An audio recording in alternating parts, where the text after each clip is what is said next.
Guys, उम्मीद करता हूँ आप सभी लोग अच्छे होंगे। दोस्तों, आज मोबाइल पाठशाला के सारे टीचर्स यहाँ पे मौजूद हैं जो कुछ ना कुछ बातें शेयर करेंगे आपसे।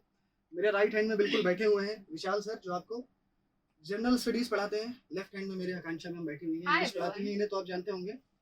उसके बाद में मैथ्स के सबसे फेमस टीचर मोबाइल पाठशाला के प्लेटफॉर्म पे मनीष सर। दोस्तों, आज बेसिकली जो हम आपसे बताना चाहते हैं, इनफैक्ट शेयर करना चाहते हैं, वो ये है कि पहली बात तो जो हम आपसे करेंगे अपने अपने सब्जेक्ट्स के बारे में। दूसरी ये कि प्रिपरेशन करते वक्त किन किन बातों का ध्यान रखना है आपको। देखिए, सबसे इंपॉर्टेंट होता है तैयारी कितनी भी अच्छी हो, किस तरह आप एग्जाम में उसे प्रेजेंट कर रहे हैं, सबसे इंपॉर्टेंट वही होता है। जैसे मैं रीजनिंग पढ़ाता हूँ यूपीएसआई के लिए, एसएससी के लिए, बैंकिंग के लिए। रीजनिंग का सिलेबस क्या है, ट्रिकी है ये मैं मानता हूँ, लेकिन बहुत आसान भी है। अब इसमें दिक्कत क्या होती है, बच्चे पढ़ लेते हैं सारा, लेकिन फिर भी फेसबुक पे, व्हाट्सएप पे जो मतलब इररिलेवेंट क्वेश्चन है ना, उनके पीछे बहुत परेशान रहते हैं, जिनको पढ़ने से कोई मतलब नहीं है। दोस्तों, सिर्फ उतना पढ़िए जितना आपके सिलेबस में, ठीक। उसके बाद मैं आता हूँ वो उस सब्जेक्ट पे जिससे बच्चे अक्सर भागते हैं, बचते हैं उस सब्जेक्ट से और ट्रिक के पीछे भागते हैं। वो सब्जेक्ट है मैथ्स।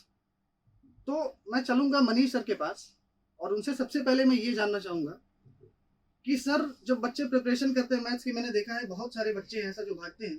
आपने ऐसा क्या किया कि आप आज इतने अच्छे हैं मैथ्स में?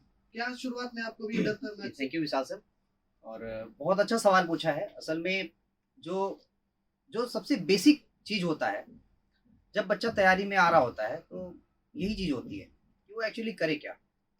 बच्चे लोग ट्रिक्स के पीछे वाकई बहुत ज्यादा भागते हैं। ट्रिक्स एक्चुअली कुछ होती नहीं है। ट्रिक्स कुछ नहीं है। ट्रिक इज जस्ट लाइक, आप कह सकते हैं कि आप आज पढ़ के गए, फिर वो धुआं धुआं हो जाती है। बिल्कुल, हमारे अंडरस्टैंडिंग को बिल्कुल हॉलो कर देती है। बिल्कुल। तो मुझे जहां तक लगता है, वो बच्चे ट्रिक से ज्यादा, जैसे जो कॉन्सेप्ट वगैरह हो गए जी, जैसे कि जो बेसिक कॉन्सेप्ट होते हैं, पढ़े तो हम लोग बहुत होता है। जैसे अभी 8वीं क्लास से लेके, है ना, जितनी 10वीं क्लास तक जो भी मैथ है, वही सारी चीजें आती हैं। आजकल कुछ ज्यादा ऐड कर दिया, इंटरमीडिएट की चीजें ऐड कर दिया। तो जरूरी ये है कि अगर आप वहां अच्छे से पढ़े होते, तो यहाँ बहुत ज्यादा चीजें समझने में दिक्कत नहीं होती। बच्चा 8वीं 9वीं में नहीं पढ़ा होता ठीक ठाक। बट जो मनीष सर, मैं आपसे ये पूछना चाहूंगा कि अभी जो आप पढ़ा रहे हैं मैथ्स के लिए, उसमें क्या अभी आपके कंटेंट में नई चीजें आपने ऐड की हैं, और टाइमिंग्स क्या क्या है, मतलब कब कब क्लासेस चलती है आपकी? विशाल सर, जो टेट का बैच है फिलहाल तो यूट्यूब पे वही चल रहा है, और टेट का बैच जो है वो रात्रि 8 से 9 चलता है। आप रात्रि कह सकते हैं, फिर शाम से ही चलता है, ठीक है। तो उसमें कई सारी चीजें हैं। जैसे मान लीजिए कि ये एक मैराथन क्लास है। जैसे कि मान के चलिए, जैसे यूपी टेट में जो आप जानते हैं कि सिलेबस बहुत हैवी नहीं होता, बहुत ही लो सिलेबस होता है। तो एक मैं ये कोशिश करता हूँ कि एक पूरे क्लास में वो सब पढ़ा दिया जाए, और इसके बाद प्रैक्टिस क्लासें कराई जाए।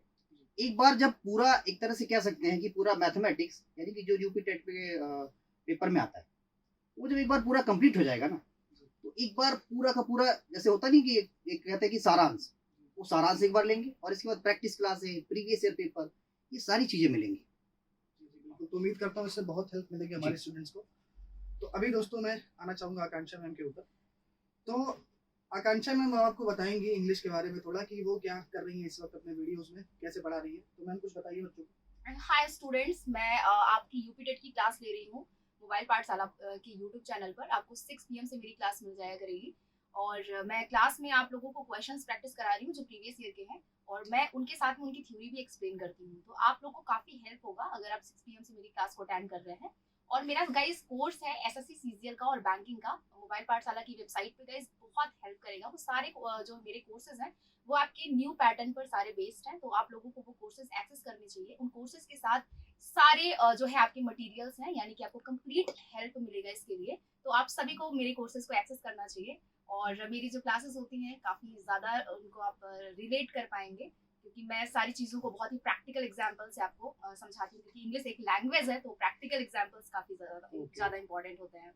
तो एक बहुत इंपॉर्टेंट चीज़ देखिए मैं आपसे पूछना चाहता हूँ। अक्सर मुझसे बच्चे पूछते हैं कि सर, मैं यूपी बोर्ड से हूँ, तो इंग्लिश में पता नहीं मैं बहुत अच्छा कर पाऊंगा कि नहीं। मैं आपसे जानना चाहता हूँ मैम, क्या जो UP board, typical UP board वाले जो स्टूडेंट्स हैं, क्या इंग्लिश इतनी मतलब जो है टफ है उनके लिए? नहीं, ऐसा नहीं है। इंग्लिश बहुत टफ है। इंग्लिश एक लैंग्वेज है, जस्ट अ लैंग्वेज, तो हमें एंजॉय करना चाहिए, कुछ प्रैक्टिकल एग्जांपल्स लेने चाहिए।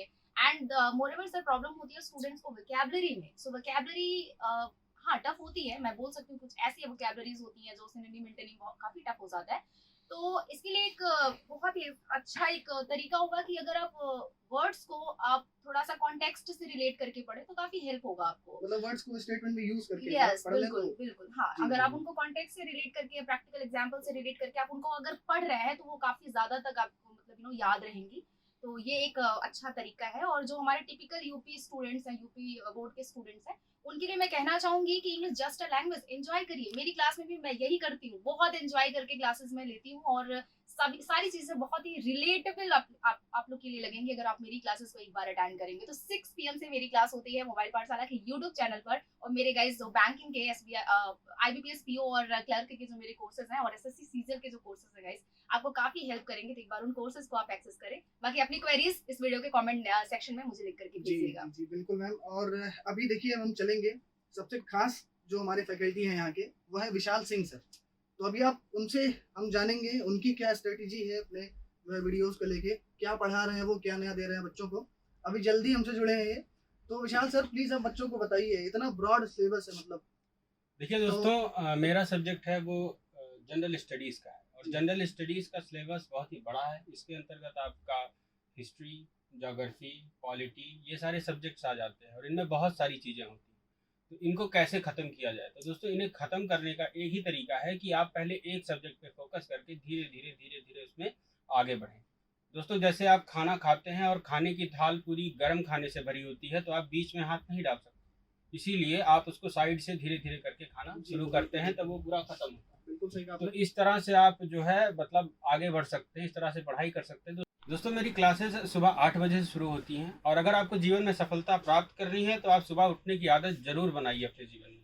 सुबह सुबह मेरी क्लासेस होती हैं, उन क्लासेस को आप अटेंड कीजिए। और ये क्लासेस सिर्फ यूपी टेट के लिए नहीं सहायक है, इसमें मैं UPSC के भी क्वेश्चंस डालता हूँ, SSC के भी क्वेश्चंस डालता हूँ और हर दिन नए नए क्वेश्चंस के साथ आता रहता हूँ। और साथ में जिस टॉपिक से क्वेश्चंस लेता हूँ वो टॉपिक भी पहले से ही पढ़ा दिया जाता है। ठीक है दोस्तों, तो आगे आते हैं विशाल सर। जी सर देखिए, एक बहुत जरूरी बात मैं आपसे पूछना चाहूंगा। बहुत सारे बच्चों को मैंने देखा है, जैसे SSC एग्जाम्स हो गए या कोई और रेलवेज हो गए, उसके लिए वो तैयारी कर रहे हैं GS के लिए। तो उसमें मैंने देखा वो direct previous year paper download करके उसका MCQ याद कर लेते हैं। कहाँ तक ये हेल्पफुल है? क्या टॉपिक का अंडरस्टैंडिंग होना ये ज्यादा मैटर करता है या आपने MCQ याद कर लिया किसी चैप्टर कैसे पॉलिटी के, आपने प्रीवियस ईयर के 600-700 MCQ याद कर लिए, कितना बेनिफिशियल है? दोस्तों देखिए, MCQ या क्वेश्चंस के माध्यम से GS तैयार करना, ऐसे भी तैयारी की जा सकती है, परंतु जो भी क्वेश्चंस आप पढ़ रहे हैं या जो भी क्वेश्चन आप उठा रहे हैं उस क्वेश्चन से जुड़ी हुई थ्योरी में जाइए और उसकी पूरी डिटेलिंग में जाइए। उसके आसपास बहुत सारे क्वेश्चंस ऑलरेडी मौजूद होते हैं, उन सारे क्वेश्चंस को आप कंसीडर करिए। ये नहीं कि आप बस खाली चीज़ों को रटे जा रहे हैं, रटेंगे तो आप उन चीज़ों को भूल जाएंगे। अगर आप समझेंगे तो वो चीज़ें आपको याद रहेंगी। तो इसलिए GS को समझ के पढ़िए, हिस्ट्री को कहानी की तरह पढ़िए, ज्योग्राफी को एक कहानी की तरह पढ़िए। जैसे स्टोरी सुनने में, सीरियल देखने में आपको मज़ा आता है, उसी तरह GS पढ़ने में आपको मज़ा आना चाहिए। दोस्तों अभी मैं आपके सामने एक बहुत बड़ा सीक्रेट शेयर करने वाला हूँ मनीष सर के बारे में। दोस्तों जितना अच्छा ये पढ़ाते हैं, गाना भी उतना अच्छा गाते हैं। तो मैं सर से रिक्वेस्ट करूंगा कि सर बच्चों के लिए प्लीज एक गाना। सर ये तो बहुत ज्यादा ही हो गया, बट ये है कि थोड़ा थोड़ा गुनगुना लेते हैं, गा लेते हैं। नहीं, मैंने ये सुना है मैथ्स का कोई टीचर होता है ना तो एक दूसरा टैलेंट जरूर होता है उसके पास। तो जैसे आपके पास सिंगिंग का जी टैलेंट। जी, तो मतलब थोड़ा बहुत गा लेते हैं, बस ऐसा ही है। एक बहुत ही अच्छा गाना है, कुमार शानू का गाना है। बेसिकली मैं कुमार शानू की ज्यादा फॉलो करता हूँ, पुराने गाने बड़े अच्छे होते हैं उनके। एक गाना है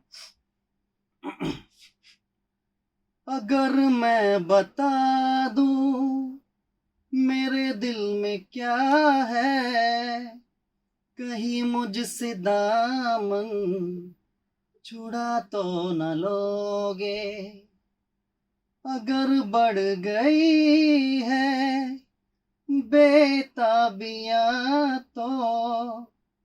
बस सर, बस इतना ही। बहुत बहुत खूबसूरत अच्छा सर, गाया बहुत आपने खूबसूरत। सर, बहुत अच्छा। बहुत अच्छा गाया। मतलब मैं सर सही कुछ था, हम लोग को टैलेंट भी है। सिखाइए इसके लिए ना। तो दोस्तों अभी मैं बताने वाला हूँ आपको आकांक्षा मैम का एक सीक्रेट। दोस्तों ये लिखती बहुत अच्छा है, जैसे इंग्लिश बहुत अच्छा पढ़ाती है, लिखती भी बहुत अच्छा है। तो मैं मैम से कहूंगा जो भी इनका खुद का कंपोजिशन हो 4-5 लाइनें सुना दे एक बार। तो मैं लिखती हूँ ये सच है, बट कैसा लिखती हूँ ये मुझे पता नहीं है। तो मेरे कुछ कंपोजिशंस हैं, मैं आपको सुनाऊंगी और ऐसा सुनाऊंगी क्योंकि मैं बहुत ही प्रैक्टिकल लाइफ से रिलेट करके जो भी लिखी हूँ तो आप काफी रिलेट उसको कर पाएंगे। तो स्टार्ट करती हूँ मैं थोड़ा सा, मैं बहुत ही शॉर्ट में सुनाऊंगी आपको।